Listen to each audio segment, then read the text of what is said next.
It's because I've been in the church today. I say to people, Happy Sunday, everyone. Oh my God, I forgot it's Saturday today. But I always say Happy Sunday, Sunday. I was thinking it's Monday to. I just been in the church today, but I was thinking it was Sunday. It's Saturday only.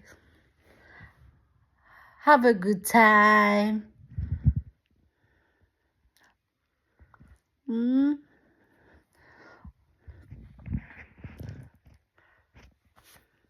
Tuesday. Oh my goodness. Sunday. Saturday.